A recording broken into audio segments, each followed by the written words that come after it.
Yes. It's the wrong book. It's the wrong book? It's the wrong book. Really? Do you have an article in this book? I do, but that's not this one. Oh, But you can talk about it. okay. Maybe I can just... All right. Jeez, all right. Oh, well. So much for planning. A month ago, there was a conference held at MIT. Some of you attended. It was co-organized by Bedross Der Matossian, aforementioned. Very good one-day conference on the Armenian... What was the title of the conference? America's response to the Armenian... America's response to the Armenian Genocide, right. from Woodrow Wilson to Barack Obama. I was there. And there were a number of speakers who covered the full span of that chronology. So tonight we've called two of them who happen to be locals and available. So Dr. Suzanne Moranian, our first speaker, will cover the then of the then and now. Dr. Moranian holds a Ph.D. in history from the University of Wisconsin. She is a member of NAASR's board of directors. She is president of the Armenian International Women's Association, and she is the author of American Missionaries in the Armenian Question, 1915 to 27, which is available in the bookstore.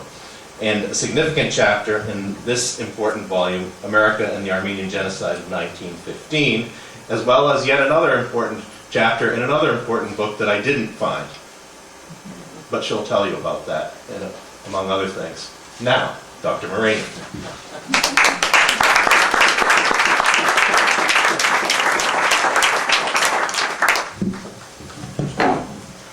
We have a little height difference between me and Mark. We don't need this microphone, right? No, it's dead, I think.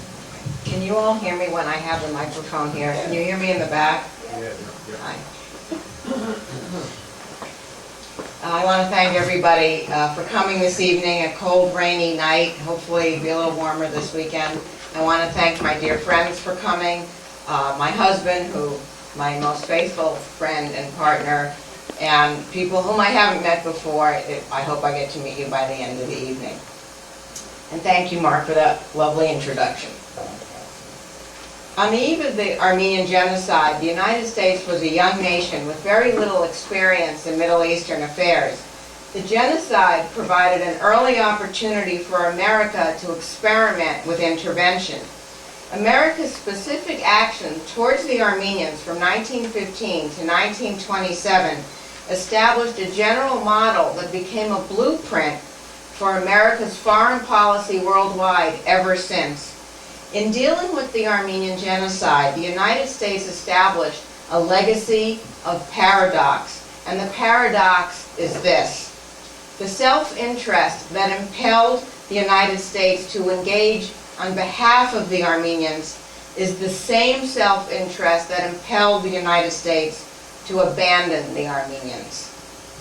From its beginnings, the United States traditionally shied away from foreign entanglements, as George Washington cautioned in his very legendary, very famous, often quoted farewell address as he was leaving office.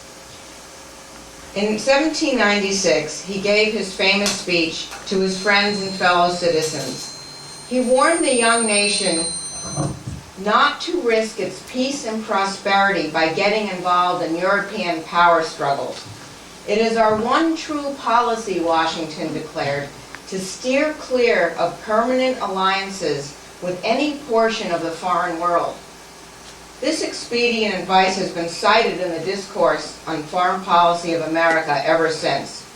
However, throughout the 19th century, America's self-image and sense of its role in the world slowly edged away from isolationism and moved, at first warily, towards internationalism.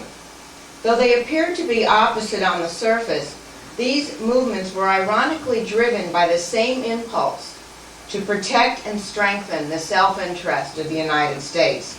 Each was a search for power based on expediency. In the end, each would lead to the abandonment of moral principle in the case of the Armenians.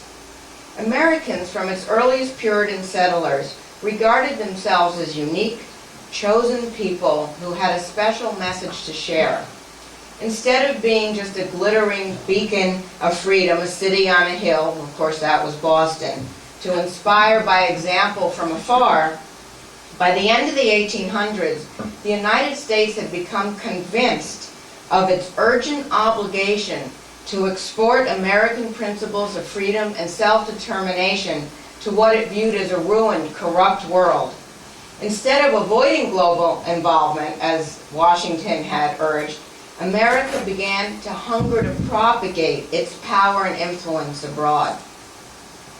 With the rise of progressivism and its religious expression known as the social gospel in the United States in the late 1800s and early 1900s, Washington's isolationist farewell address developed competition as an engine for America's foreign policy.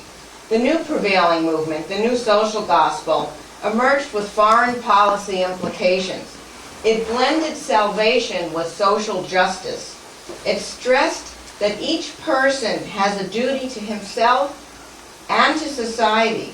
It taught that the individual could seek his or her own salvation by helping other people, especially those who were needy and powerless. This spirit infused the growing popularity of internationalism in America's foreign policy. In other words, the United States could seek its own national salvation by helping others. Soon many Americans believed that the mission to save others, and this would come to include the Armenians, as we will see, was enmeshed in America's own mission to pursue its chosen role in the world.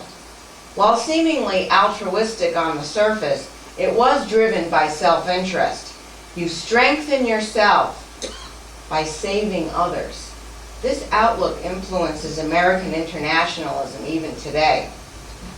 The first wave of American imperialism in the Middle East did begin with the American missionaries who established a thriving field of operation in Turkey in the 19th century. These Yankee evangelists paved the way for the American political involvement that eventually followed. The missionaries were torchbearers for what they saw as America's destiny to recreate itself, searching the globe for new and fertile fields. This ethos of social participation centered on the obligation to assume responsibility for the welfare of the entire world. These 19th century American Protestant evangelists embodied a paradox, the legacy of which we may currently observe in America's mission in both Iraq and Afghanistan. They were confident that it was their special duty to impose their will on the lives of others, but they believed this while upholding the notion of the self-determination of other peoples. It may astonish many of you here today to discover that until the 1930s, the United States did not have a coherent set of policy objectives in the Middle East. Besides safeguarding the American missionaries and the American property there was no official U.S. policy in the Middle East. According to Oscar Strauss, who served 3 times as American minister to Turkey, President Grover Cleveland instructed him, quote, "Our chief concern in Turkey is the protection of the American missionary interests there, period." When Strauss left, he was replaced by Lloyd Griscom, who became charge d'affaires of the American legation at Constantinople at the turn of the century. Griscom noted that because trade between the United States and Turkey was really negligible, the legation's real purpose was strictly to advance the interests of the American missionaries who were scattered across Anatolia. On the eve of the 20th century, he wrote, an American in Turkey was just synonymous with missionary. In fact, there was no official ambassador from the United States to the Ottoman Empire until 1906. The State Department did not even have a Near Eastern Affairs Division until 1909, only 6 years before the Armenian Genocide. In attempts to overcome what we might call languid American diplomacy, the missionaries had to press their own cases with the Turkish officials. Indeed, historian John DeNovo aptly described the American missionaries as do-it-yourself diplomats. In the late 19th and early 20th centuries, the unchallenged missionary policy in Turkey was America's policy in Turkey. The American missionary movement flourished in this atmosphere. It stood in the vanguard of American internationalism, and just before the Armenian Genocide began, the missionaries did operate as America's foreign policy makers in the Middle East. The missionary leadership, acting in concert with President Woodrow Wilson, as well as the American Congress, launched an unprecedented humanitarian relief drive on behalf of the Armenian people. Only weeks after the genocide began on April 24, 1915, America's then ambassador to Turkey, Henry Morgenthau, urgently cabled President Wilson's then Secretary of State, William Jennings Bryan, begging for relief funds for the Armenians. "Some say starvation threatens. Please help quickly," read this telegram.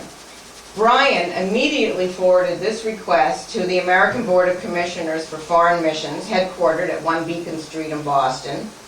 The American Board was the largest American missionary association operating in Turkey. It had 145 missionaries, 800 native workers, 114 churches, 13,000 converts, 60, not 16, but 60,000 students in its over 1,200 schools.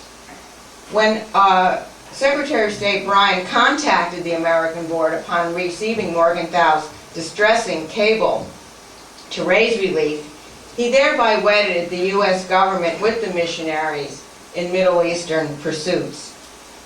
The missionaries in the Turkish field worked together hand in hand with the American consuls there to help the over 150,000 survivors who fled to Syria and the over 200,000 Armenians who fled to the Russian Caucasus. They were so naive that in 1915 they thought $100,000 would be enough money to take care of everybody.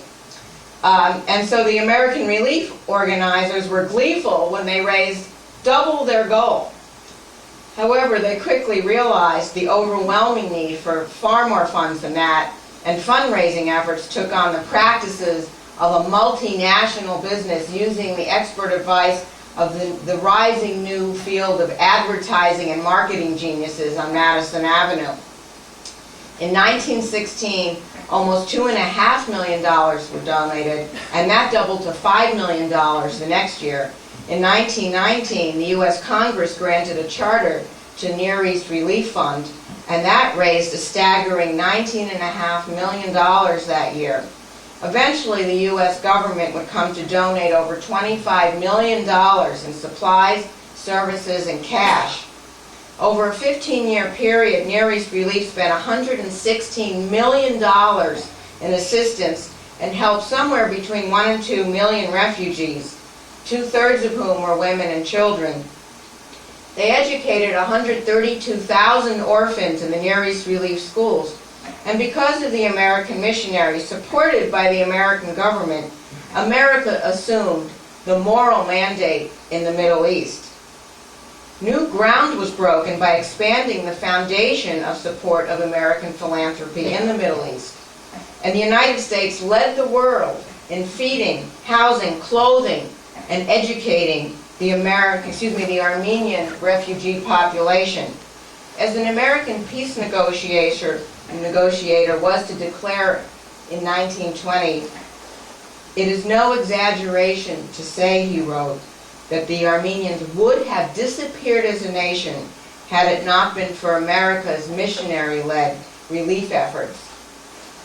I want to say as a personal aside that I gave a lecture on the Armenian Genocide in Yerevan about 10 years ago, and the Armenians there were staggered to hear that the United States had played even the slightest role in the Armenian Genocide, because they had been trained by the Soviets, and they had absolutely no information that the United States had ever done anything to help the Armenians. So I found that very interesting, and they were quite taken by my talk, as you might imagine.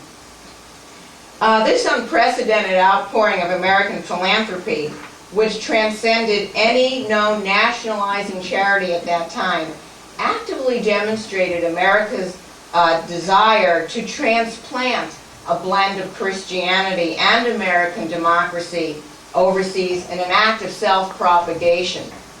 The mission to save Armenians became enmeshed in America's mission to pursue its chosen role in the world. Americans embraced international activism and disregarded George Washington's cautionary farewell address. In a repudiation of Washington's warning against overseas entanglements, Americans did believe it was their duty to save the Armenians. This was a clear moral and political test of the special mission of the United States. The American media, in response to the humanitarian drive to rescue the Armenian people, sounded that cry over and over that it was America's unique task to help the Armenians. In step with the social gospel, Americans believed that America's own strength as a nation came from its deliverance of the Armenian people. The motive was dualistic. It was charitable, but it was self-serving at the same time. Its morality purified its expediency. The record-breaking humanitarian relief drive clearly benefited the missionaries who sought to establish Protestantism as a powerful voice in America in the newly urban and industrialized culture in the United States.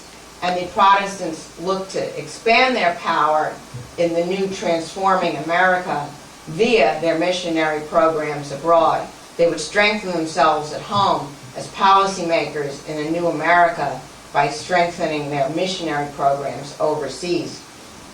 They used their outreach ministries, such as Near East Relief, to recreate Christianity globally and at the same time to enhance their own missionary secular role here in the United States. The Protestants saw very early on that they could reshape the lives of others in sweeping ways with themselves at the helm. Ironically, their search for power at home depended in part on their humanitarian programs abroad. Using radical approaches abroad to achieve traditional, if not conservative, goals at home has endured as a model throughout interventionist American foreign policy. Today, critics of today, and also when it first happened, critics of George Bush's policy to enter Iraq after 9/11 complained that America's revolutionary disruption of civil society in Iraq was driven by Bush's desire to secure his own authority here in the United States in a post-9/11 world. After World War I, however, the American missionaries saw their assets and power threatened with the rise of Mustafa Kemal Ataturk. In 1920, Frank Polk was set to retire from the State Department as a State Department official. He was high up.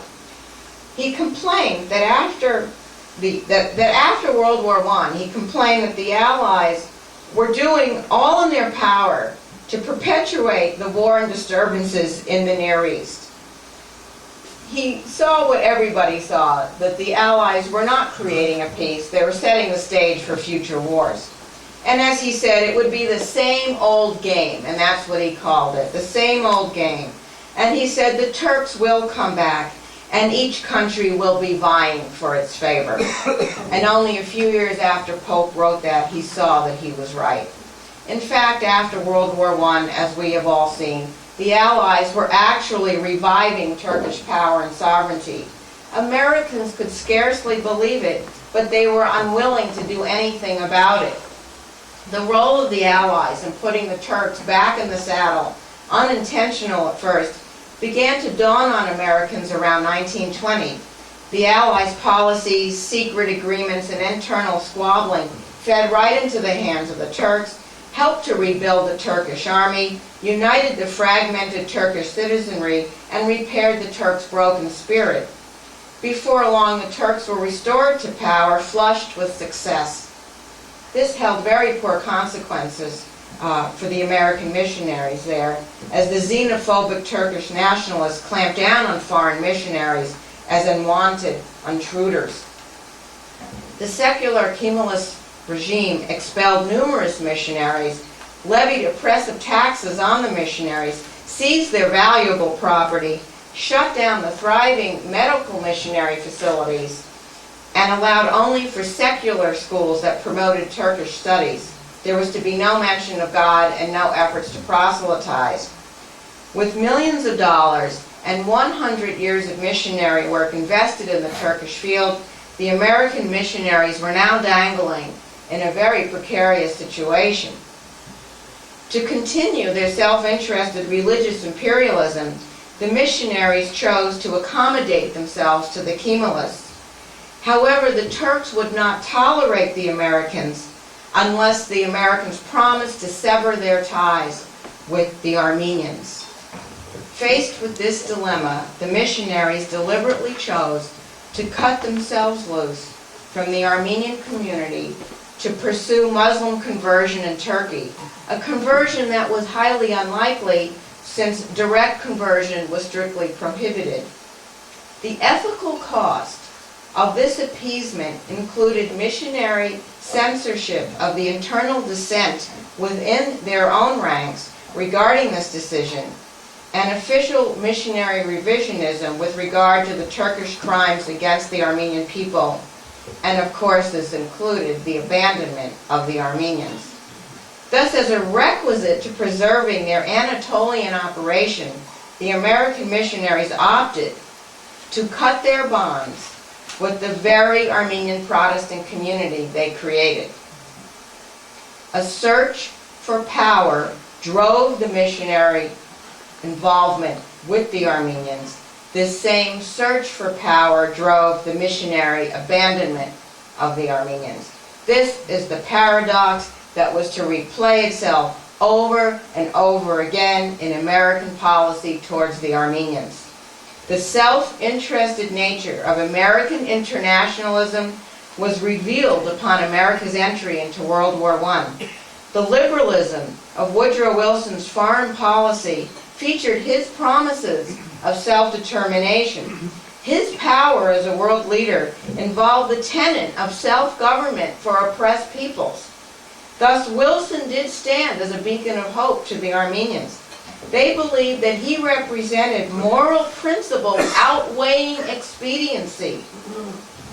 However, Wilson, heavily influenced by missionary leaders whose enterprises he endorsed, pursued a policy of American neutrality towards Turkey.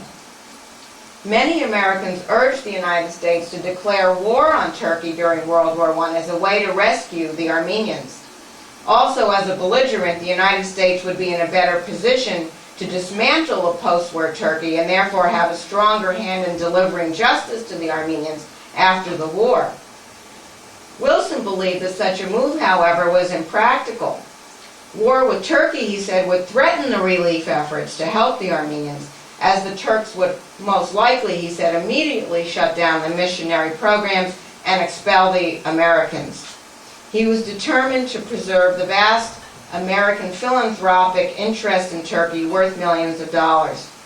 Even Wilson's second Secretary of State, Robert Lanson, who replaced William Jennings Bryan, defended neutrality, citing the protection of ongoing relief measures as well as protecting the missionaries' properties and investments in Turkey. Such longtime Wilson arch-enemies as the pro-war Theodore Roosevelt and Massachusetts' own Senator Henry Cabot Lodge accused Wilson of ignoring Armenian interests, arguing that only war with Turkey would stop the massacres of the Armenians. In response to these critics, Wilson promised the Armenians he would seek justice for their behalf after the war ended. Yet, when the peace finally came in 1919, the Armenians were no better off for it. Wilson purposely forestalled action in Washington on behalf of the Armenians at its most critical juncture to protect his personal goal of promoting America's membership in the League of Nations.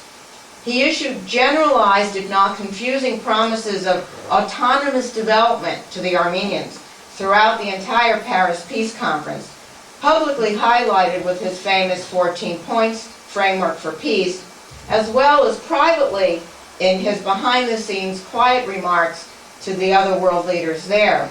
Wilson, France's Tiger George Clemenceau, and England's David Lloyd George agreed to a resolution regarding American mandate over Armenia as well as over Constantinople and the Straits. You might be interested to know that when the Paris Peace Conference was over, somebody asked England's David Lloyd George what the conference was like with Clemenceau and Wilson, and he said, well, it was like being stuck between Napoleon and Jesus Christ. Wilson emphasized on behalf of the United States that his agreement was subject to the Senate in Washington. On the surface, his proposals did invest great hope in the Armenian cause, and before leaving Paris, Wilson even affirmed to General James Harbord right there on the train station platform in Paris that he would take up the Armenian matter. Back home, however, the isolationists were already circling like buzzards around the mandate issue. The prominent Republican Charles Evans Hughes, for example, argued against the mandate, citing George Washington's farewell address. Hughes admired George Washington's live and let live concept with no imperialistic designs as the key to modern national security. Hughes reflected on the times and reflected on the fact that post-war America needed to retreat from internationalism and go back to isolationism. World War I, in fact, became a repudiation of idealism and a repudiation of America's faith in her mission on secular and religious levels. And as the famous and long passed away historian Richard Hofstadter once keenly noted, war has always been the nemesis of the liberal tradition in America. In such a national mood, Wilson was thus confronted with a very difficult proposition of convincing the American people to endorse entry in the newly formed League of Nations. At the same time, the plight of the Armenians was worsening rapidly, especially with the imminent withdrawal of the British troops from the Caucasus. Britain was on the verge of financial collapse back at home and could no longer sustain its own troops to protect the Armenians there. As Wilson confided dramatically to Senator John Sharp Williams for Mississippi, I wish with all my heart that Congress and the country could assent to our assuming the trusteeship for Armenia and going to help those suffering people in an effective way. Delay in assuming this mandate for Armenia meant certain disaster for the Armenians who would be unprotected without the British. Undersecretary of State Frank Polk urged Wilson to stir up the passion of Congress, he said, since the entire resolution of the Armenian mandate rested on Senate approval.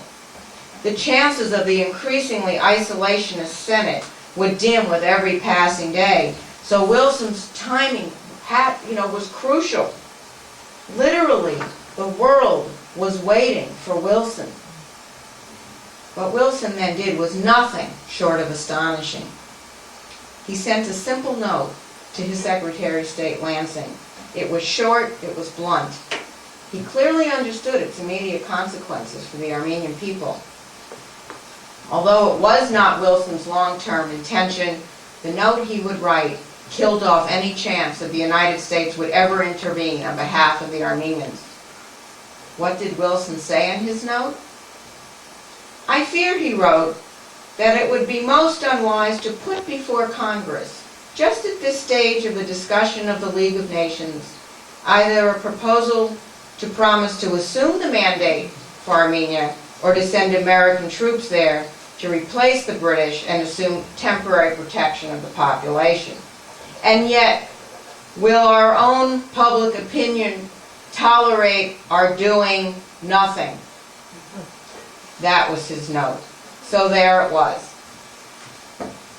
This was the same reformist Wilson who envisioned a moral America healing the post-war world by transplanting a protective liberalism to those in need.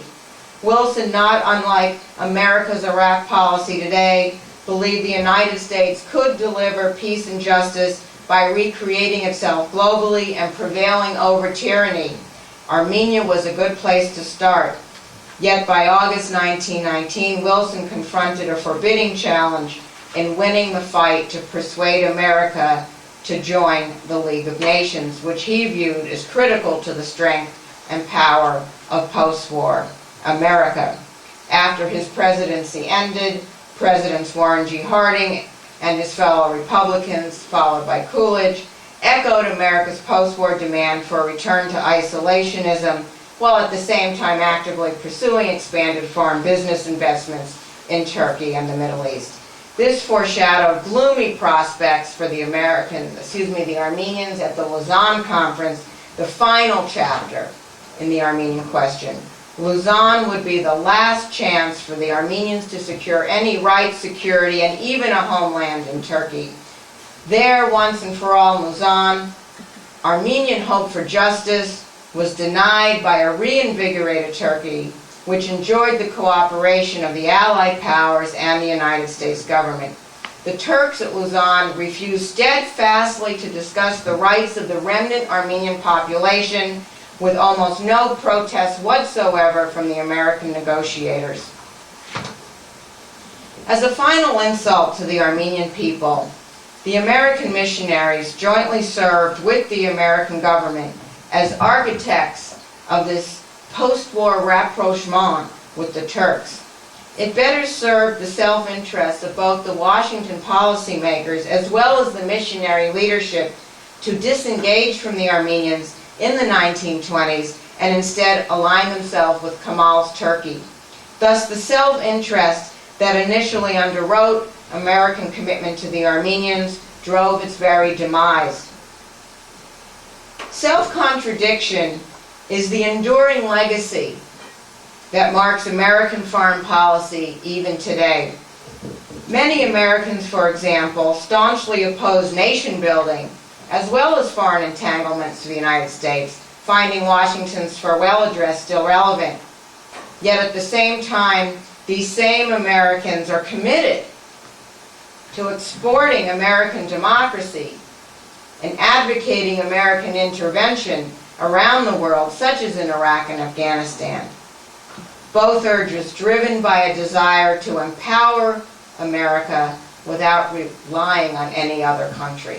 Thank you.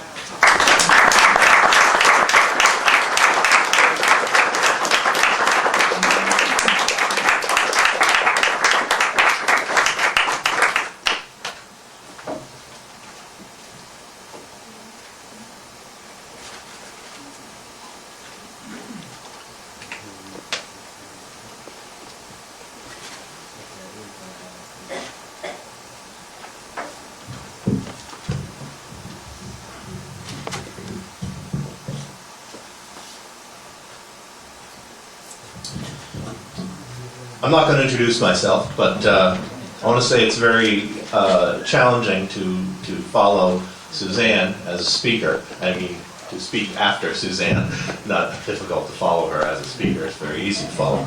But because she's excellent speaker, and really, as I said to her after the MIT conference, it just made me, I was glad to hear her speak, and we don't have enough chances to hear her because she's tremendous.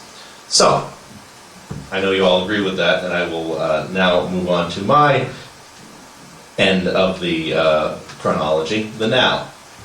Turkish-Armenian Reconciliation and the road to Obama's Medz Yeghern. And what I should do is grab my paper. On April 24th, 2009, President Barack Obama issued a statement in honor of Armenian Remembrance Day, which began. 94 years ago, one of the great atrocities of the 20th century began. Each year, we pause to remember the 1.5 million Armenians who were subsequently massacred or marched to their death in the final days of the Ottoman Empire. The Medz Yeghern must live on in our memories, just as it lives on in the hearts of the Armenian people. 7 months later, on January 19th, 2010, a special election was held here in Massachusetts, you may remember this, to fill the U.S. Senate seat left vacant by the death of Senator Edward Kennedy. The election result, obviously, was a foregone conclusion until shortly before Election Day. Democrat Martha Coakley would easily defeat Republican Scott Brown. However, in fact, as you probably know by now, the opposite occurred, and Brown defeated Coakley by 100,000 votes. These two events would seem to have little to do with each other, but some in the Turkish press, for instance, saw things differently. On January 22nd, a headline in the Hurriyet Daily News announced, "Massachusetts vote seen as Armenian punishment for Obama."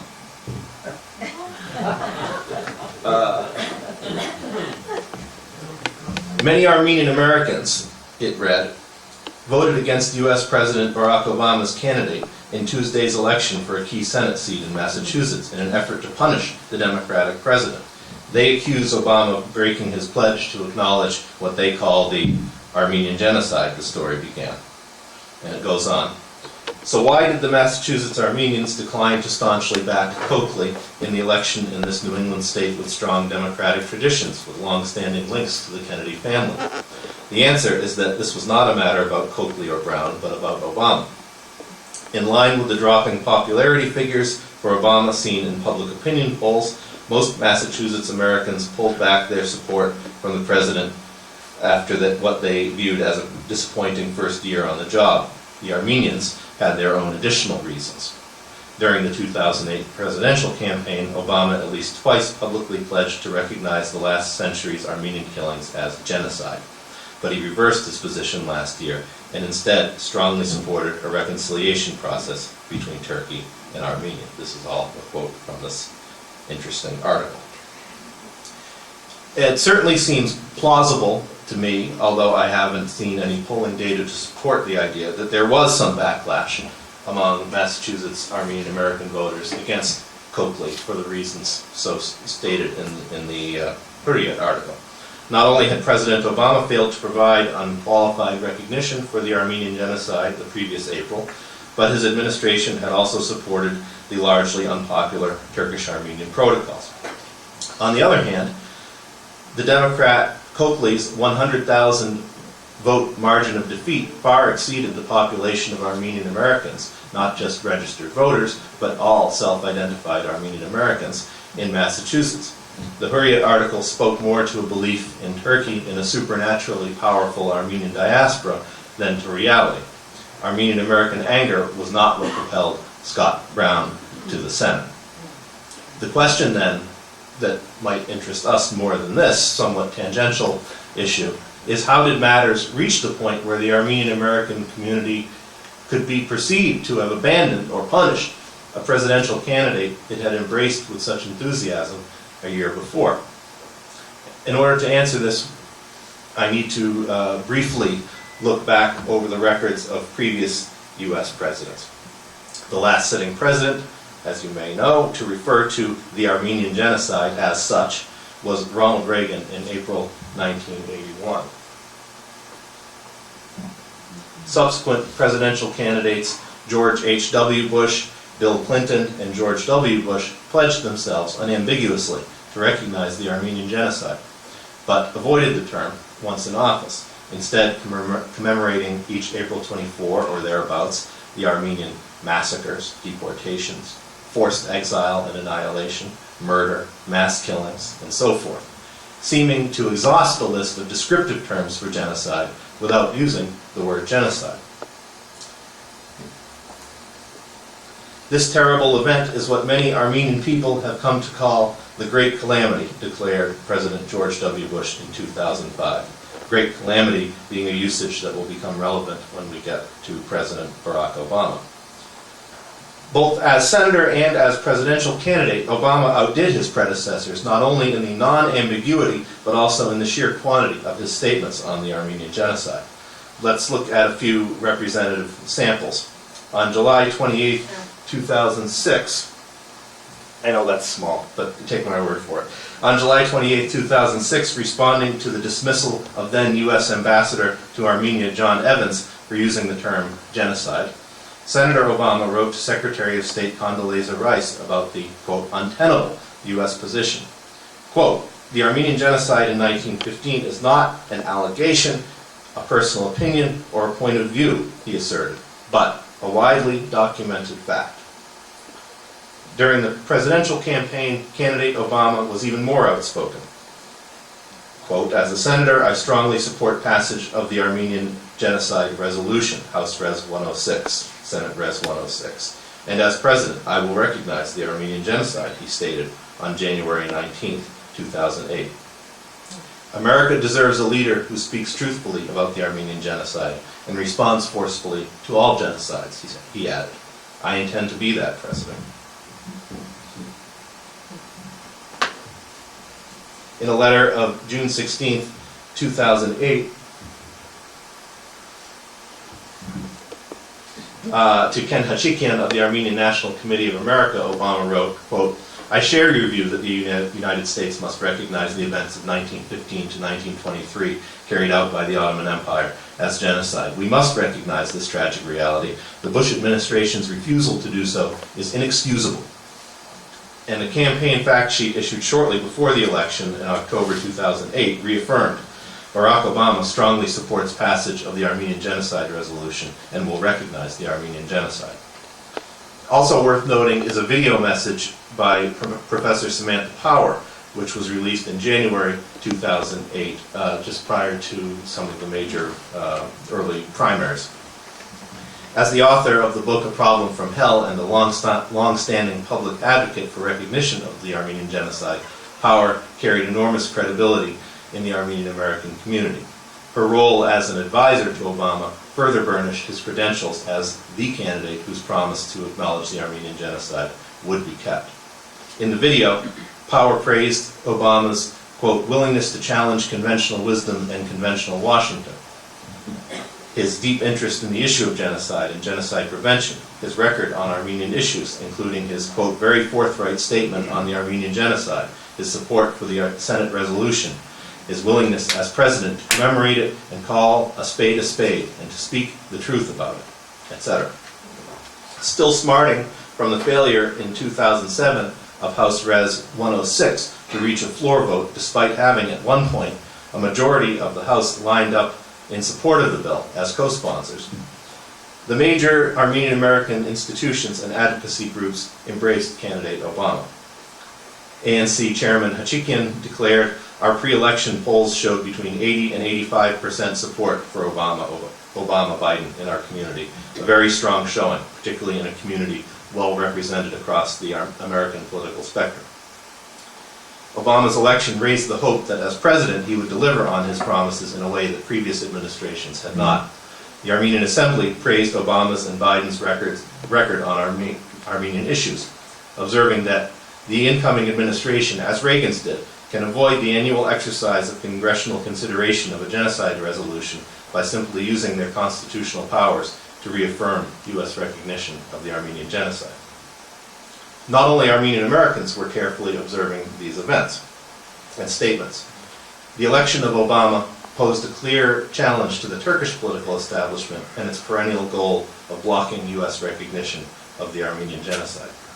Reacting to candidate Obama's January 2008 pledge to recognize the genocide, Turkish Prime Minister Erdogan warned that, quote, "a day may come when you will have to choose between 70 million Turkey and 2 million Armenian. One has to think carefully before uttering such words." Even before the election, forces were at work that would shape the post-election, pre-April 24 environment.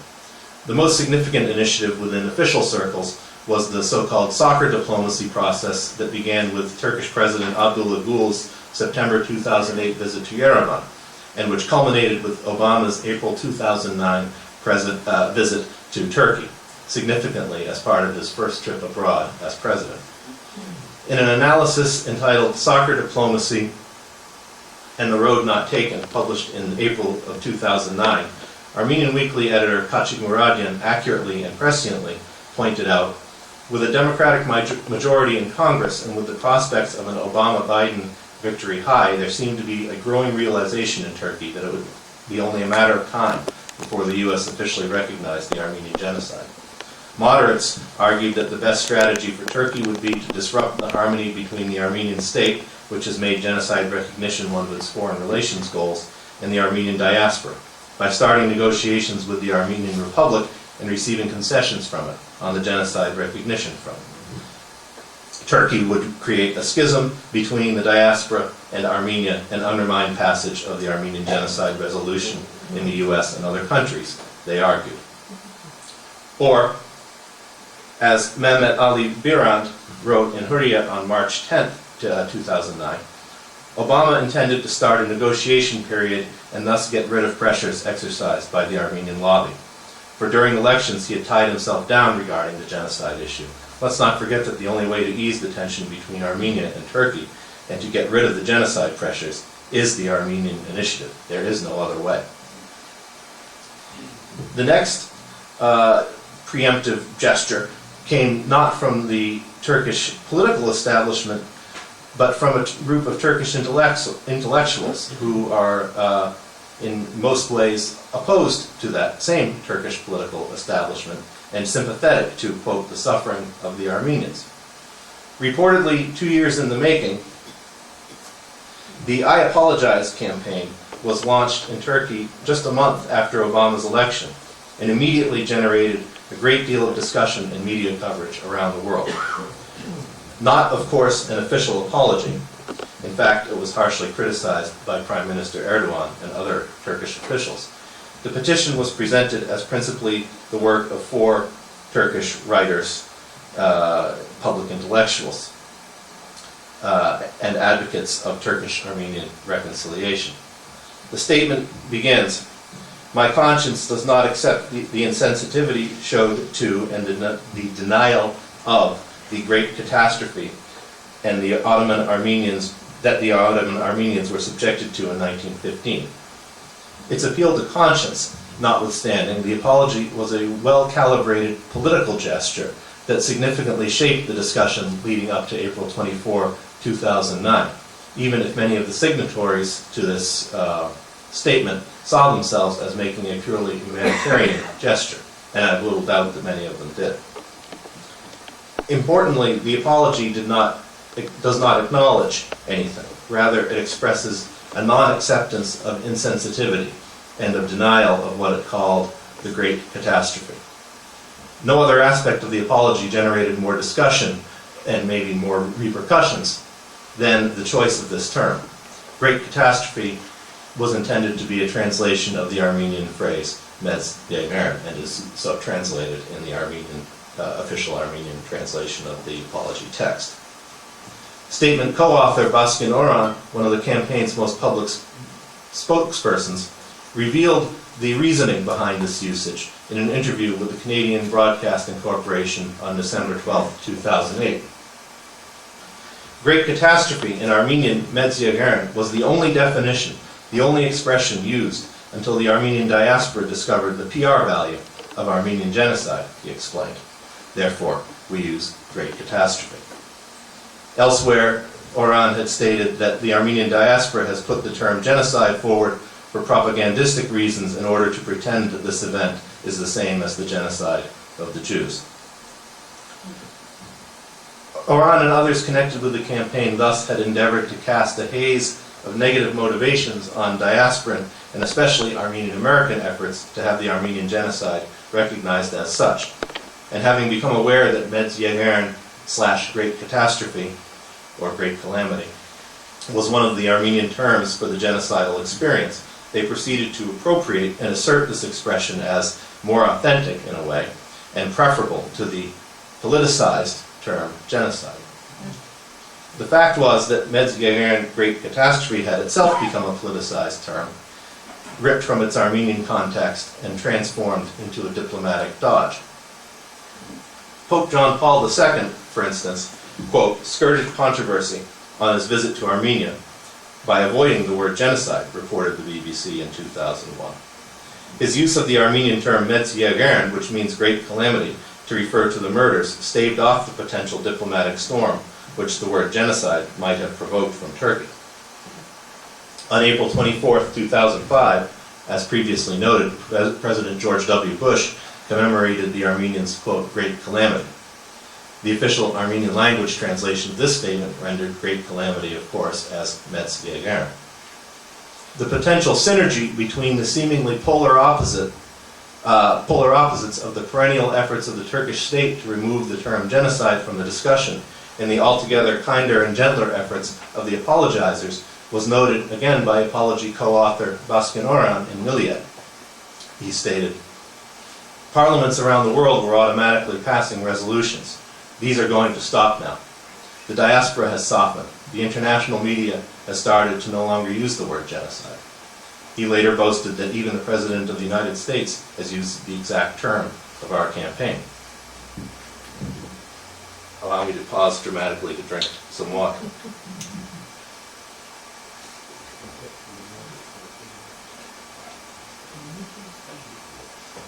The apology campaign was one of the most public manifestations of a process, or to be more accurate, a somewhat interrelated set of processes that has come to be identified as Turkish-Armenian Reconciliation or Turkish-Armenian Dialogue, phrases which must for various reasons remain in inverted commas within the context of this paper. Just as one cannot state definitely when this process or processes began, was it with the 1997 documentary on Vahak Adrian and Taner Akcan, who I see back there, The Wall of Silence, or was it with the first workshop for Armenian Turkish scholarship in 2000, or was it something else?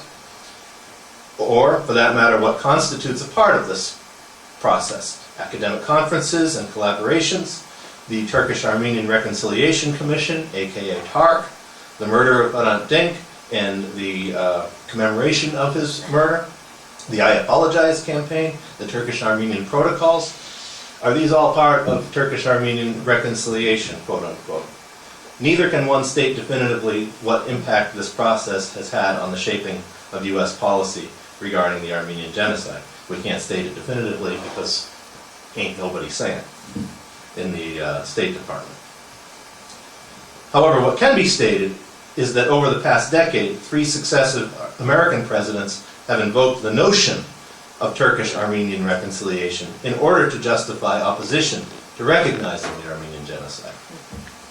In 2000, in a letter to then Speaker of the House Dennis Pastor, President Clinton warned that House Resolution 596 not only, quote, could have far-reaching negative consequences for the United States, but also could undermine efforts to encourage improved relations between Armenia and Turkey, the very goal the resolution's sponsors seek to advance. The Bush State Department expressed nearly identical sentiments in 2003. House Resolution 193, quote, could complicate our efforts to bring peace to the Caucasus and hamper ongoing attempts to bring about Turkish-Armenian reconciliation. We continue to believe that fostering a productive dialogue on these events is the best way for Turkey and Armenia to build a positive and productive relationship. Similarly, in 2003, a joint letter from Bush's Secretaries of State and Defense in opposition to House Resolution 106 cited not only national security concerns, but also the potential of the resolution, quote, to significantly damage our efforts to promote reconciliation between Armenia and Turkey. Prominent voices in Turkish-Armenian reconciliation circles agree entirely with this stance opposing genocide recognition by the U.S. or other states. The most influential proponent of this argument, it must be said, was the late Istanbul Armenian newspaper editor Hrant Dink. Although Dink's views were not by any means consistent on this issue, he stated that, quote, the winning of the empathy and compassion of the Turkish population is far more important than the adoption of Armenian resolutions in hundreds of parliaments elsewhere. Even before his terrible murder in 2007, Dink's statements to this effect were frequently invoked against Armenian genocide recognition here in the United States and elsewhere.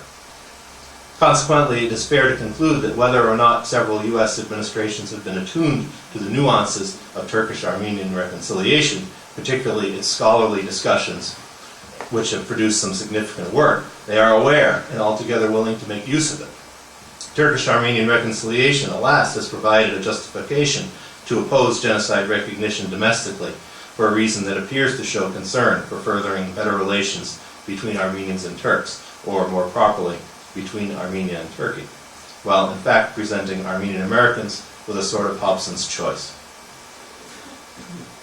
Thus, since no one in the Obama administration has commented on it publicly, when on April 24, 2009, the president elided the word genocide and substituted the Armenian phrase Medz Yeghern in its place, it was difficult not to infer the influence of the much publicized I Apologize campaign.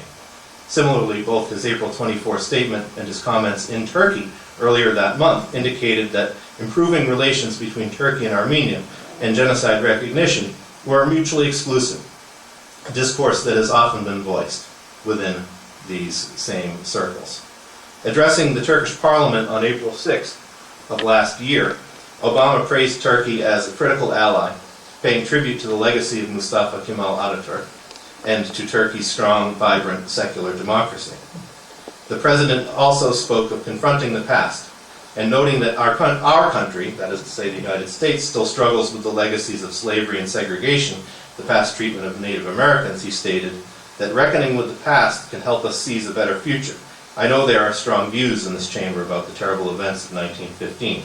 And while there's been a good deal of commentary about my views, it's really about how the Turkish and Armenian people deal with the past.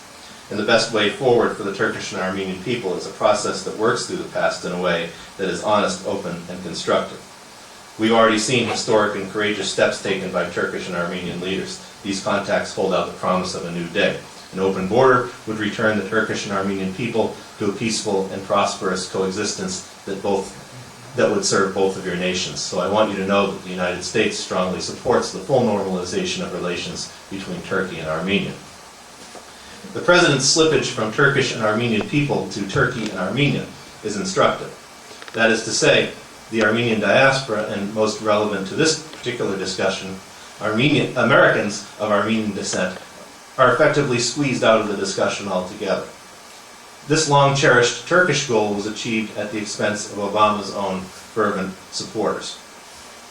This marginalization was reinforced 16 days later, on April 22nd, almost literally on the eve of the April 24 commemoration, by the announcement of a Turkey-Armenia roadmap to normalized relations.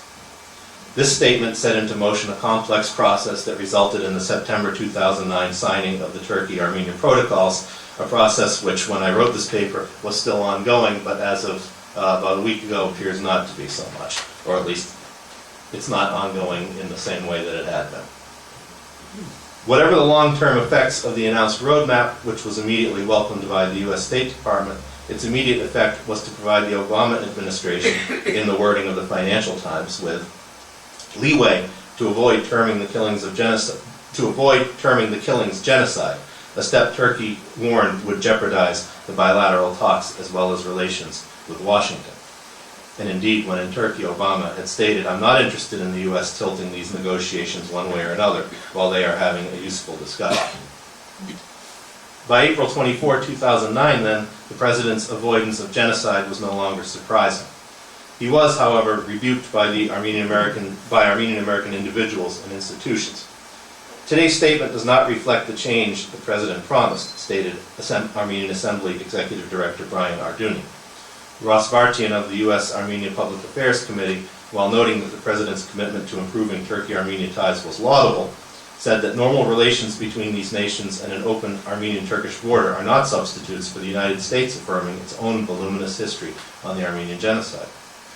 ANCA Chairman Hachikian declared, in falling short of his repeated and crystal clear promises which reflected a thorough knowledge of the facts, the practical implications, and the profound moral dimension of the Armenian Genocide, the President chose, as a matter of policy, to allow our nation's stand against genocide to remain a hostage to Turkey's threats. Armenian Weekly editor Moranian noted the irony or paradox that Obama's statement that his view of history had not changed. Yet, as we have earlier heard, he had stated before his election that the Armenian Genocide was not a personal opinion or a point of view, but rather a widely documented fact that he had pledged to recognize. What might be said is that President Obama's view on what constitutes a view and what constitutes a fact that demands recognition may have shifted. Prior to the election for Obama, the Armenian Genocide was a fact that the Bush administration had inexcusably not recognized.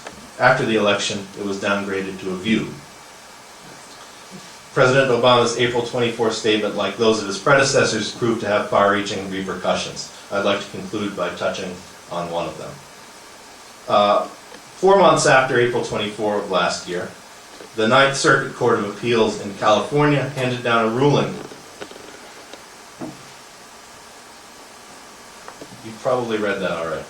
handed down a ruling which, while it did get some coverage in the Armenian American press and discussion in the Armenian American community, still has not received a great deal of attention. This ruling overturned a California law that extended the statute of limitations for the pursuit of claims arising from insurance policies held by, quote, Armenian genocide victims.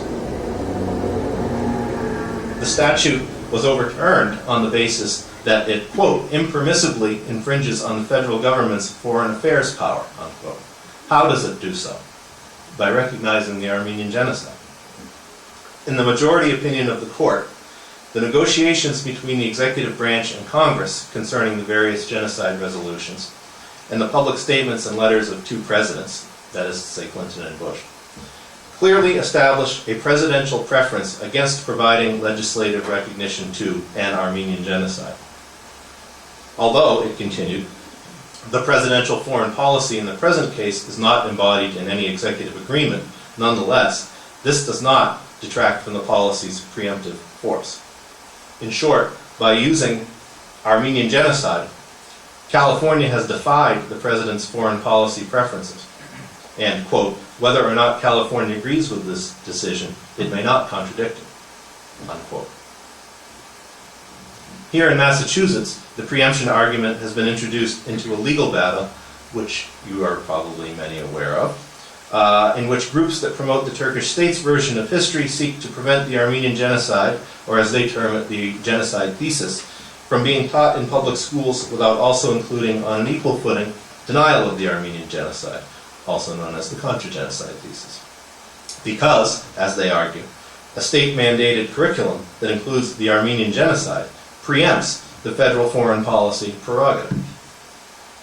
While the distinctions between the U.S. and Turkey do not need my elaborating as governments, it appears that the desired use of the Matossian case on the part of Turkish-American lobbying groups is to create a chilling effect on genocide recognition in this country, a kind of American Article 301, ironically in the name of free speech.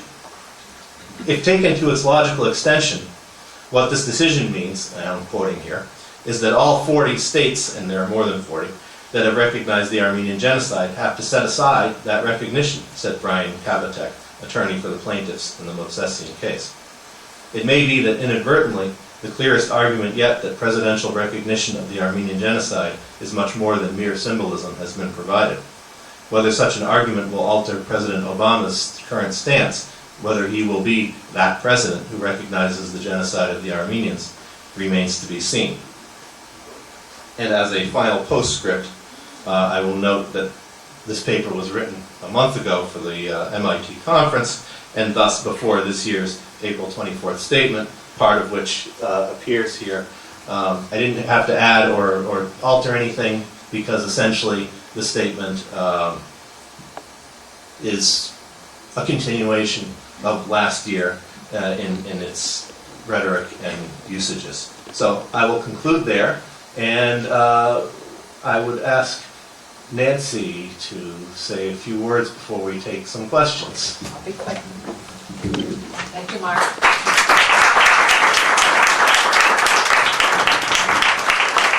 I'd like to first of all thank Dr. Moranian, actually my friend Suzanne, who is a dear friend. We go way, way back as at birth at Mount Auburn Hospital. So, and she's not only a dear friend, but she's a very, very dear colleague of mine. And I appreciate her talk. I did attend the conference at MIT, and I was really quite taken with Suzanne's presentation, so it was wonderful to witness it again, and I'm sure you all enjoyed it. I also want to thank the now portion of our talk, Marc Mamigonian, who is also a very dear colleague and a friend, and he's the one that's always up here, so I know he was doing a juggling act, but it was very, very interesting to hear his perspective and to present the now with President Obama's position. So I'm glad that you were all here, and I want to thank you for being here. I know you don't want to listen to me, you want to hear more from them. I'm sure you have many questions to ask. But I just do want to say one thing. The MIT conference was extremely interesting, well done, and I'm so sorry that Bedross Der Matossian is not here. For those of you who know him, he's a professor at MIT currently, but unfortunately he will be leaving for the University of Nebraska.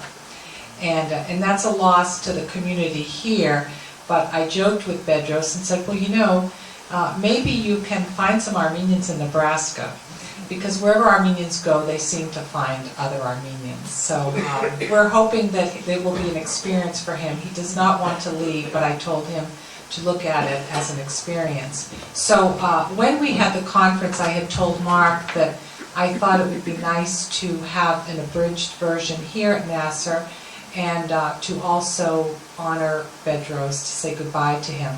So hopefully between now and the end of the summer, we will have Bedross here before he leaves for Nebraska, and you can give him your best. And he has done a tremendous job. For those of you who don't know, who have not been upstairs to our research library, Bedross has come here on a consistent basis in between his duties as a professor to help us identify certain volumes, what their value is, what he feels we should keep, what we can give away, and he does it with, you know, he does it with love. I mean, he's a true scholar, and he appreciates what we have upstairs, which is a treasure trove, and I know he's worked very diligently with Mark and Shushan Tiger and the rest of the team in doing that. So, that's it. I hope you will stay because there are refreshments, but at this time I would like to have you present some questions to our two panelist presenters now. Thank you very much.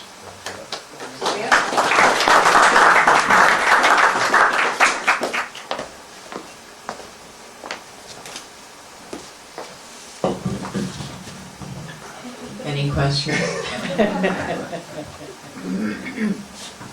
Manu? Suzanne, thank you for both presentations, IT and today.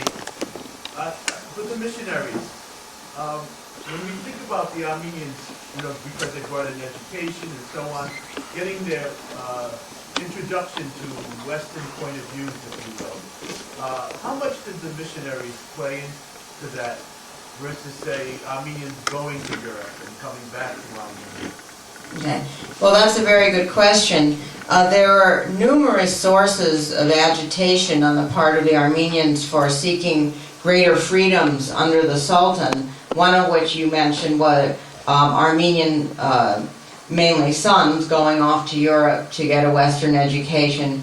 But I would say that the American missionaries coming in to not only the cities, but the towns and even rural outposts in Armenia, and bringing the message through the books and through their mere presence even of the ideas of democracy and equality and freedom and seeking rights was really stirring the pot at a very tense moment in Ottoman history. The empire was falling apart, the Sultan was a nervous wreck.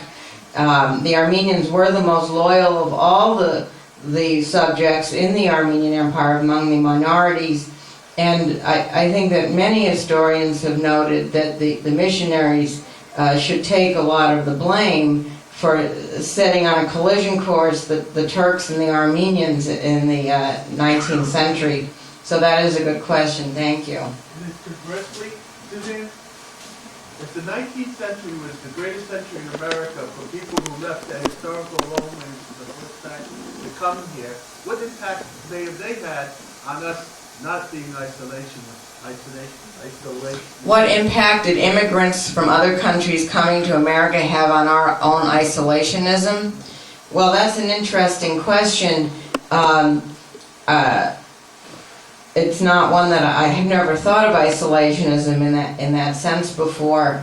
I'm not sure that the immigrants coming here played a huge role in isolationism. At the time that they were coming, we'd be becoming increasingly global, and the people who were the biggest proponents of American isolationism tended to come from what we used to call the WASP elite, the white Anglo-Saxon Protestant elite, and they really were thousands of light years away in mentality from the immigrants arriving here with nothing but their goodwill. So I'm not sure that they played a huge role in that at that time. After several generations, they say it's not uncommon for Armenians and Jews and other minority groups that after 2 generations, first of all, they've all gone to college and then they become Republicans. But I think when they first get here, they might have been more liberal internationalists. And I agree with you. I'm with her, right, okay. Yes. I'm sorry I missed the conference, but I have a general question regarding the power, seeming power of Turkey. They denied an American division going through the north during the Iraqi war. They've been having issues with the Kurds now for many years. American military units have indicated they've had problems with Turkish units crossing the northern Iraqi border, harassing Kurds. I know there are countries 70 million, but they are the weakest member of the EU. They are not a rich country. Other than their geographical propinquity in the Middle East, why do we let them get away with these sort of things? Well, I'm going to defer to Mr. Now, because I was then.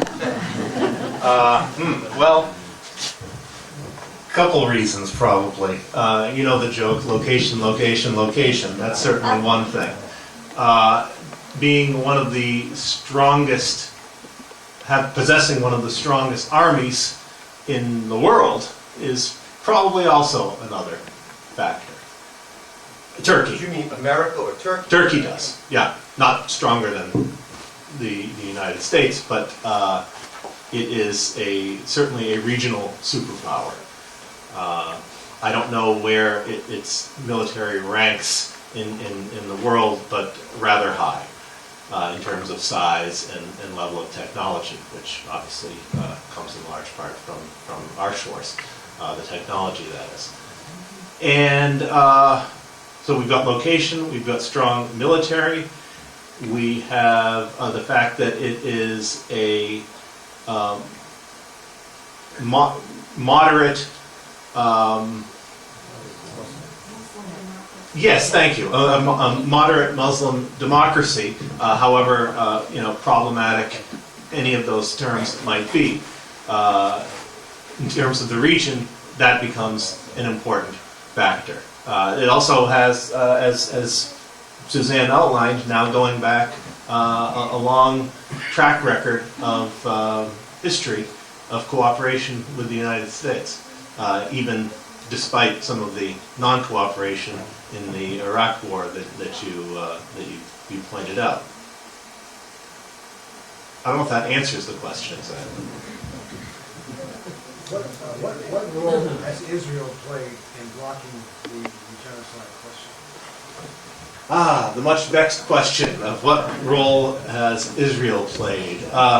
Israel has generally not been in favor of any genocide recognition and has, particularly in recent years, been a strong ally of Turkey. In terms of militarily and economically, it has had strong ties. Although those ties have been rather strained of late, and there was a lot of chatter leading up to this April 24 about how, this year Israel was going to pull the rug out from under Turkey, and I don't know what happened in that respect. But for the most part, Israel and Turkey have a fairly close strategic alliance as states. Yes? So this is sort of an opinion question, but to what extent do you think the vocal Armenian diaspora, the subsector that's vocal and looking for reparations, prevents or scares Turkey from admitting a historical fact, let's just get it over with, because they're afraid of the reparation question? Did everyone hear the question more or less? The issue of vocal calls for reparations from sections of the Armenian diaspora. I'm sure it does have an effect. I think probably it's overplayed because when you get down to brass tacks, I'm not sure anyone can put much of a finger on who is actually making what demands and what specifically these demands entail. It's sort of a free-floating anxiety that if there is recognition, then there could be reparations. If there is recognition, might there be reparations? What kind of reparations? Are we talking about symbolic reparations? Are we talking about economic compensation? Are we talking about land? Is this pure fantasy, or is there any reality that lies behind them? These are difficult questions that I cannot answer, but I am sure that they do play into the general air of fear and paranoia that seems to hover over this issue at all times. Yes, Pam. Could you, for us, describe a scenario or two of what it would be like if Obama made stated recognition? What would follow? How, yeah. After the recall of the Turkish ambassador, you mean? What would happen? Yeah, what would happen? You know, really, You want to take a crack at it first? I'll You're Mr. Lynch now. Well, I don't know. I think one of the questions I have, and this came up at the MIT conference, because I'm not a professional political scientist, much less a American politics specialist, I don't know the answer to this question.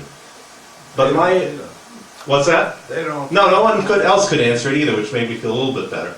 But my understanding is that essentially the executive branch has the task of establishing foreign policy.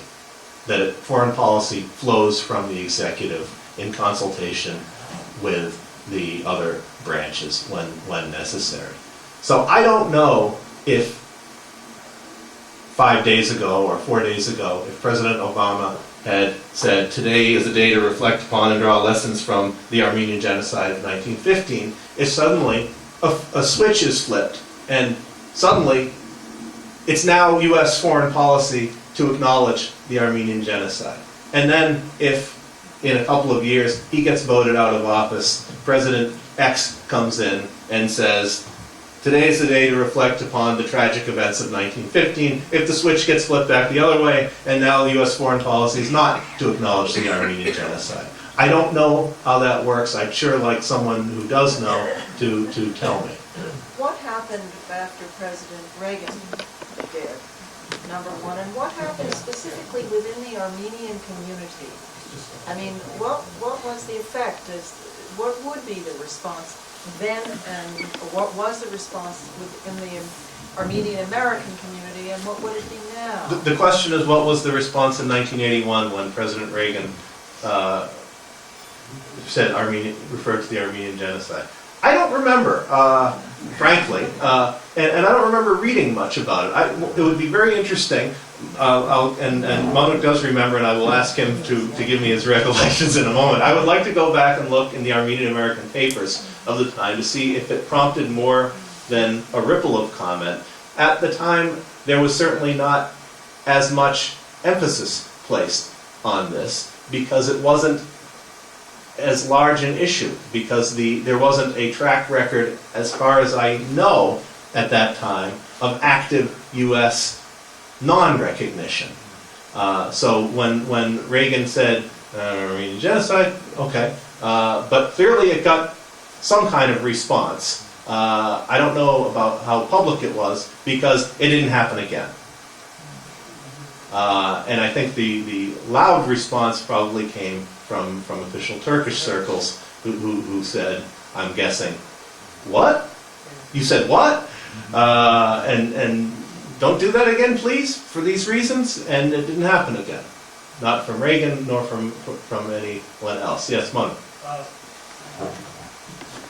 During this time in 1981, I actually read it to Buckminster Fuller that did the complete opposite of Ronald Reagan and said he can't bring up the genocide, just to see if we ever become that nation that doesn't do things on the short term, whatever good for today and not tomorrow. And he was, you know, the geopolitics or the, what do they call that? Realpolitik. Realpolitik. Anyway, our defense contracts went up. And here we are in a non-binding resolution, and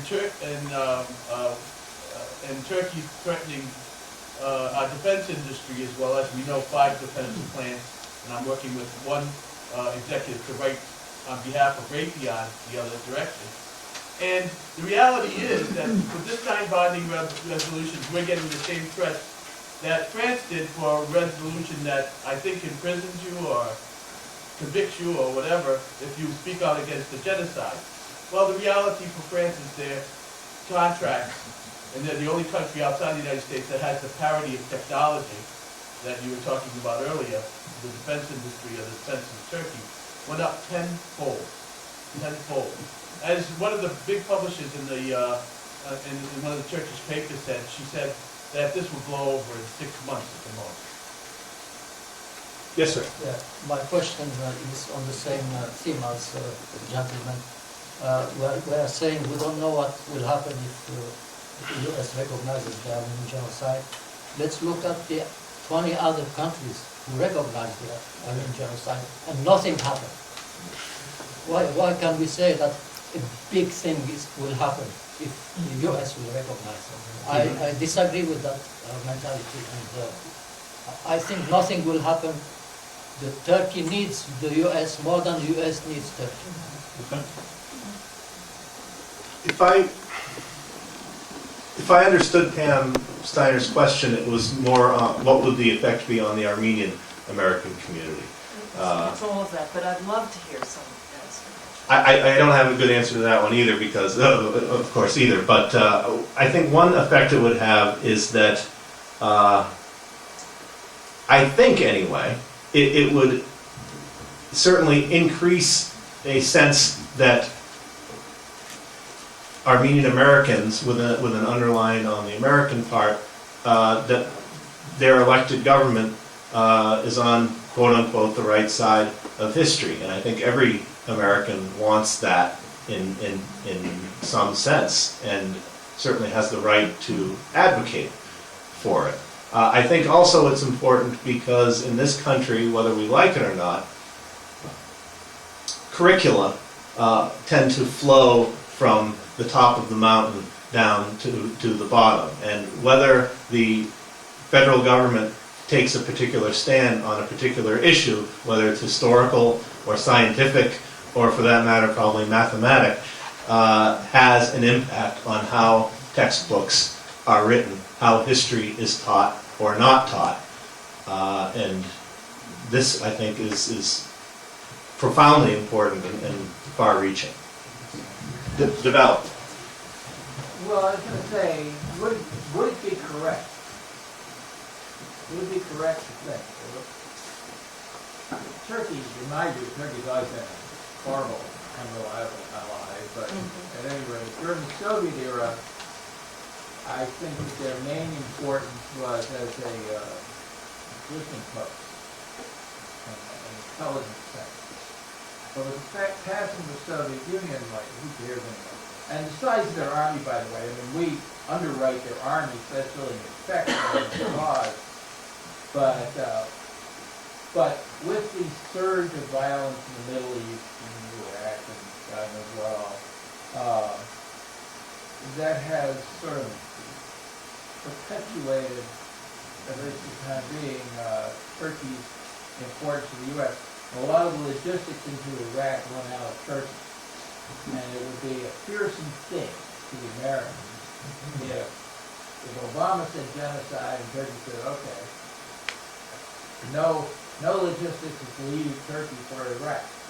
That would be a difficulty for the U.S. And I might add, if that is correct, then it would be in the interest of all Armenian Americans to care about the post-Iraq war and purchase of Iraq. Yes, ma'am. Mark, one possible scenario of the reaction of the Armenian community in America would be that the younger generation would quickly disappear from any interest in Armenian history or culture or involvement. You know, one of the things that's said often, I don't know how valid it is, but I hear it often, is that the thing that keeps the generations together is the genocide issue. Once it's recognized, I can just see people who are quite well assimilated saying, okay, it's done. That's one possibility. It's possible. Me, I'm willing to take that chance, but... Well, I'm not saying quit by any means, but I'm just saying that's a possible thing. But that takes me to your quote from the Hurriyet newspaper, alleged power of the Armenian diaspora. That message might well be simply for American political consumption. Don't rely on the Armenians. And if that's true, we're on the horns of a dilemma, because we're coming up to another presidential election. And if we show ourselves to be indifferent to whoever mouths protection, genocide for us, we've got to act as if we are behind them. We have no choice. What do we have? Yes, it is a dilemma that rolls around, I think, with every election cycle. Do you punish the candidates who have not fulfilled their promises because, you know, let them be damned? Or do, having shown you something, and having invested something in them as candidates, do you try to push them further towards what you're looking for? Well, you want the Turks to keep on denying. That's better than nothing. No, really. I'm not sure I Every follow. time they deny, the issue's still there. Yes, this is true. And if they, so, you know, that's part of the dilemma. You know, right now, I could be very angry at Mr. Obama, but if he says, oh, I'm still sticking by my original principles, I say, well, we better stick with them. Because I want to see the Turks come back in and fight us again. Why? Because it brings the genocide issue, keeps the genocide issue alive. Recognition is just the first step. And I would say that the noise Turkey makes is the best advertisement of the issue. Is the other way to put it. Okay. And I just want to get your attention for a second. If I get all the facts straight, Senator Boxer from California last week wrote a letter to the president, and if I'm correct, it was signed by 18 senators. Very disappointingly, unless anything has changed besides progress, neither senator from Massachusetts, and this is an Armenian state, signed the letter. I wrote both of them, and everybody else should, but the fellow going to Nebraska, this is a Massachusetts state. What do you have for Armenians in Nebraska? California, New England, a few like that. I thought it was mighty disappointing that those two were worried about it, especially Cat. And I let him know. And everybody else can. So many hands, so many hands. Yes. Two-part question. First one, Dr. Moranian. How much of the missionaries' role and the Western education contributed to the economic tension between the Armenians and the Muslims and the Turks in terms of the education and access to training and so forth? And the second part question is to Mark, Mr. Now, I guess, is the, living in Washington for so long, watching people spin things the way they do, what's stopping the Armenian media in general to turn around and thank President Obama for acknowledging the Armenian genocide by using Medz and force the issue on the White House and others to disagree? I'm struggling with this logic for many years, but why take them on? Why not simply co-opt them anyway? Okay, well, you asked a very interesting question about the socioeconomic status of the Armenians and how that played into, I guess, seeds of the genocide and what role their peasants or factory workers were not educated to create jealousy amongst the Germans, saying, look at that Jew over there, look at that house he has and that job he has in a bank or as a doctor, you could have that job, you could live in that house, and he's taking it from you. And Hitler did that as a way of bringing together, uniting a very non-unified German people after World War I. Well, the Young Turks did the same thing. They didn't have a unified base of support when they were seeking to gain power. You know, power is always the answer in history. It drives everything. And the Young Turks were looking for issues in which they could unite the Turkish people behind them and give them a cause. And the Armenians were the bourgeois class. They were educated. The missionaries were supporting that position they had with the education and sending many to America. My grandmother's brother was sent to Yale University from Einthoven, for example. And so, again, they target a bourgeois minority that holds a position of power and money and prestige in the society. They're outsiders because they are minorities. It's a good way to create suspicion because you ask, they have no political power. They're almost useless in our society. Why do they have this money? Why do they have this professionalism? And if you read scholars like Hannah Arendt, who deconstructs totalitarian regimes, this happens over and over again. You target a group like that. And the Armenians and the Jews played the same role in their societies. There were no missionaries putting the Jews in that position in Germany, but the missionaries certainly helped put the Armenians or cement the Armenians in the mid-19th to late 19th century when the seeds of this were all being sown. And by the time the Young Turks come in the early 20th century, all you had to do was light a match. Mark? The question you have posed to me is an extremely good question and a very important question, I think. In fact, yesterday or the day before, I got an email from a friend who asking basically the exact same question. Like, why don't we just say, thank you very much, Mr. President, for acknowledging the Armenian Genocide, which you have essentially defined in your statements. Okay. It's an interesting question. It would be an interesting thing to try. I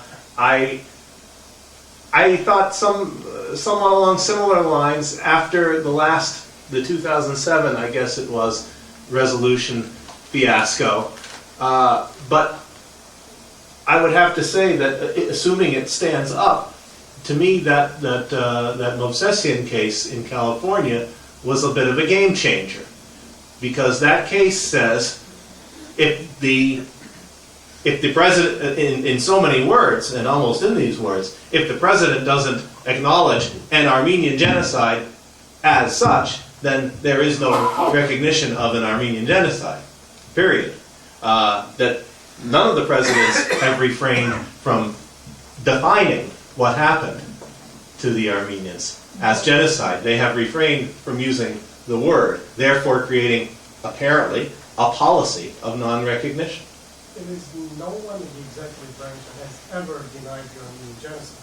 They have not acknowledged Yes. it by using the G word. That's a clear distinction. I found this judgment, frankly, from Pluto, that it read non-recognition as essentially denial, or a policy, an official policy.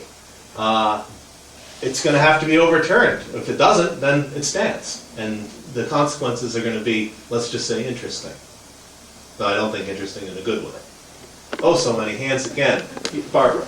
Well, I wonder if part of the answer to that question might be whether you're using genocide in the legal sense of the term. You know, the Tark Commission said, yes, there was an Armenian genocide, but it was not a genocide under the legal terms of the genocide, because it occurred before such a action was ever defined. So if you say legally it's a genocide, then there are political consequences. But if you just say, well, it was a genocide, it happened, that's a different thing. But I had a different question.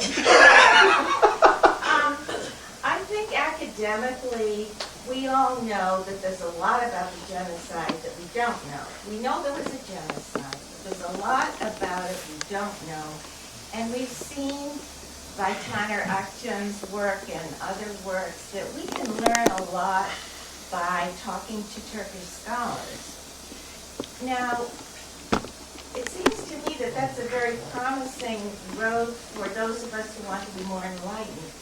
But the minute we talk about those things, it immediately becomes political, and it becomes, if you talk to a Turk, you're non-Armenian. So my question is, can we separate this kind of academic pursuit and say it's okay to do that, and without being treated as if we're somehow not good Armenians and we're somehow bending to the Turks, and this whole issue about the protocol and why not study the events of 1915? Why not study the events of 1915? Not in a political atmosphere, but in a way of people coming together and talking about it. That's my question. Good, a question I can answer. We are, and yes, you can. And I can't embarrass him now because he got up and left about a minute ago. But Taner Akçam is not the only one, but he was certainly probably the first one and among the most prominent ones of Turks who, through their persistence as scholars, took the it can never be depoliticized because genocide is inherently a political issue.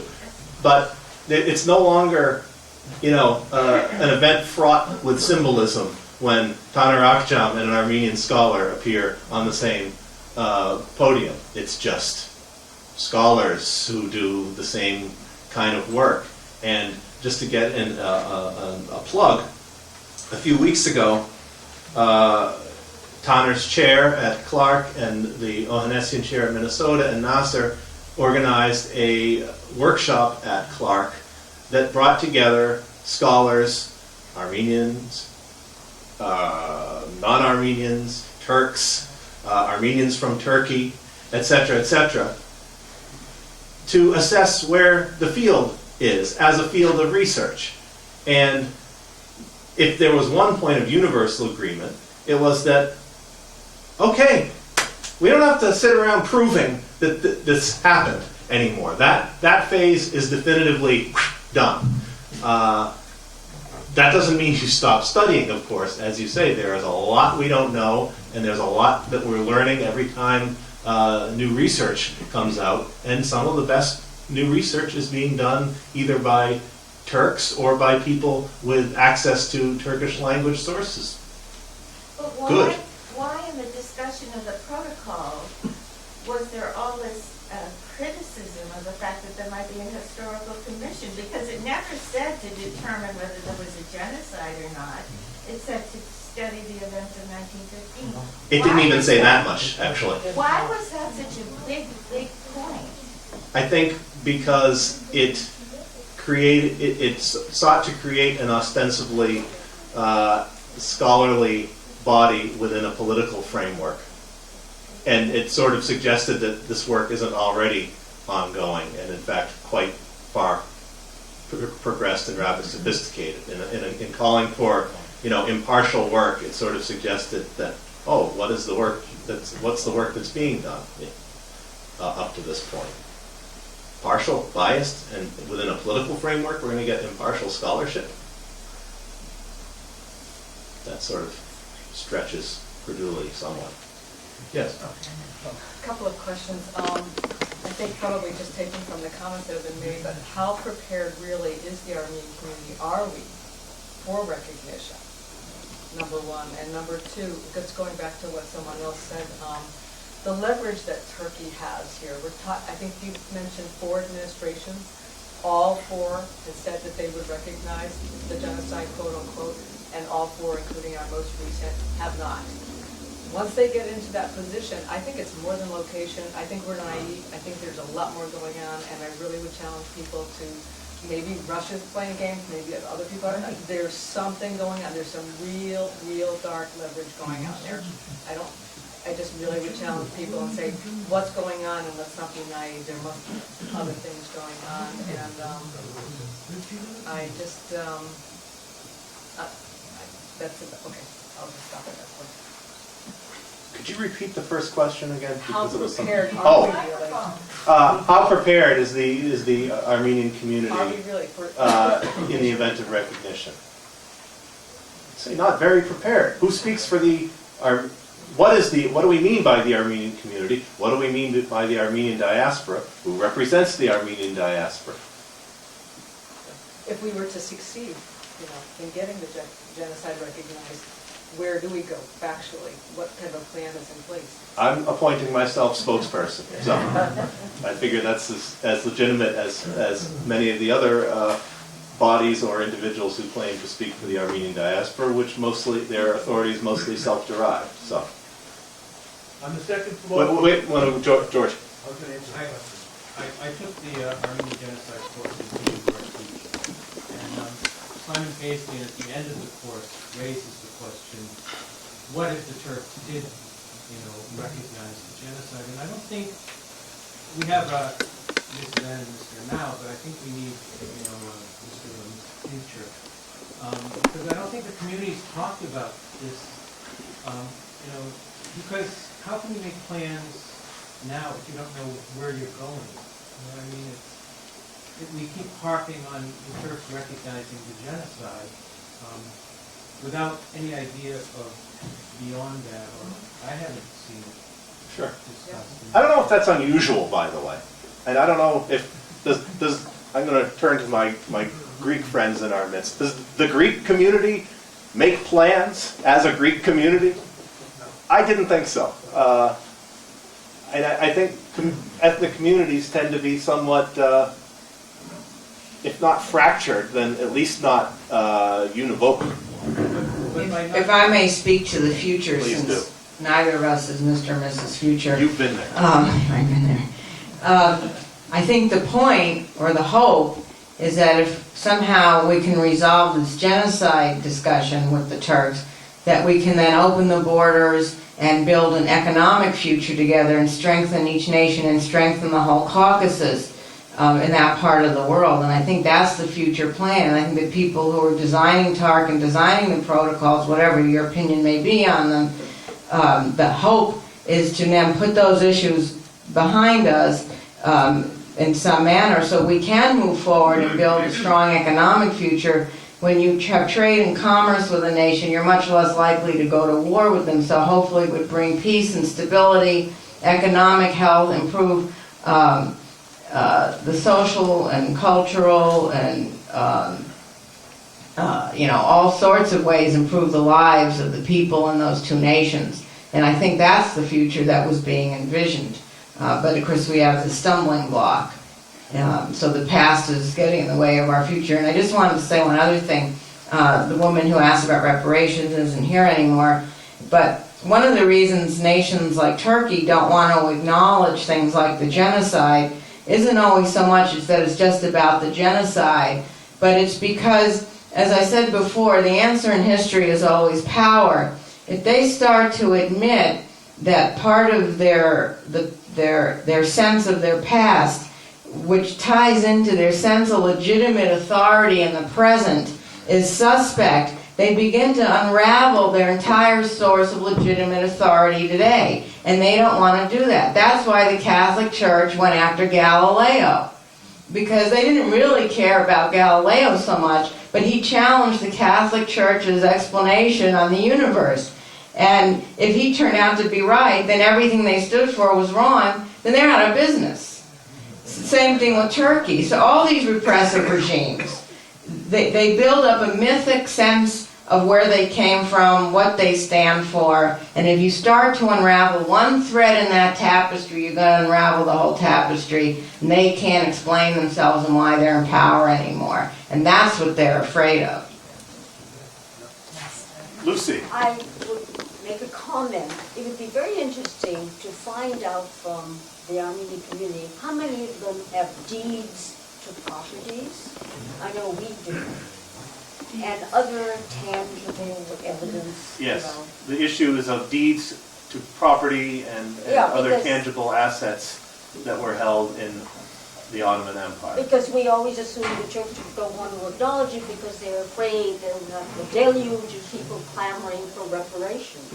You're right. But how many, it'd be nice to send out some kind of questionnaire or to advertise that we should gather this kind of information. I've seen a wide variety of statistics, but I think what's provable and what you could actually prove in some sort of acceptable court of law, this is very imaginary at this point. I think it'd be very hard to do. I would just like to announce my family probably owned all Line Tub, so we're going to sign up for that first. But I mean, that's what's going to happen, is that unless you have documentation that the current Turkish courts are willing to recognize, and that's somewhat unlikely, I don't think that's ever going to happen. I mean, you know, I mean, I don't want to speak for Shushan. I know you went back and saw houses that your family had owned, and I think it would be very hard to get that property back. There's also the issue. There's also the issue, and again, I wish Tana were here because it's something we've had lengthy conversations about. In the early 1930s, the United States government reached a settlement with the Turkish Republic government. And in that settlement, they once and for all settled all claims for U.S. citizens against Turkey. And this volume of this settlement, which is, you know, yay thick, has a lot of interesting material in it. And in the 20s and 30s, early 30s, when this was being assembled, you'll find in the index many Armenian and Greek and Assyrian names of would-be claimants who were seeking something. And these were all dismissed because, well, you have to prove, first of all, the ownership, which is tricky. Then you have to prove that the person was unlawfully, the property was unlawfully taken, or if the person was killed unlawfully, well, do you have a death certificate, you know, et cetera, et cetera.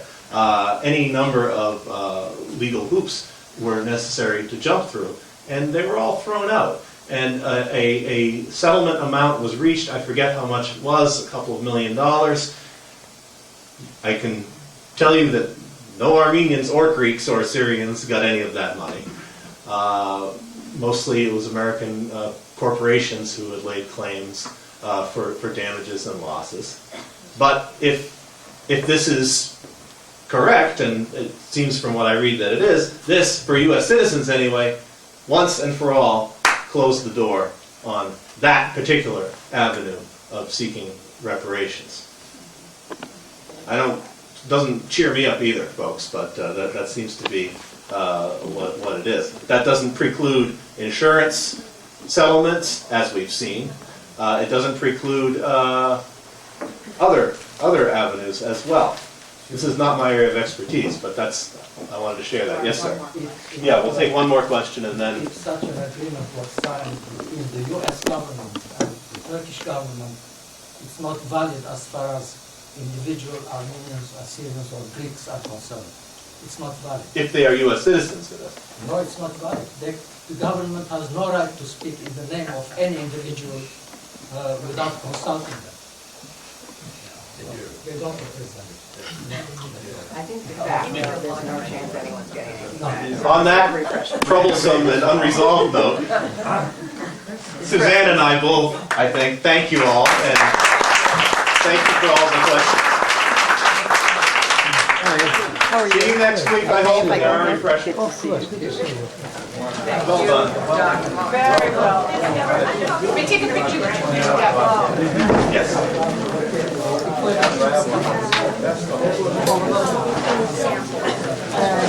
Nancy, just be careful with the water for your feet. Thank you, Roger. And then your knee will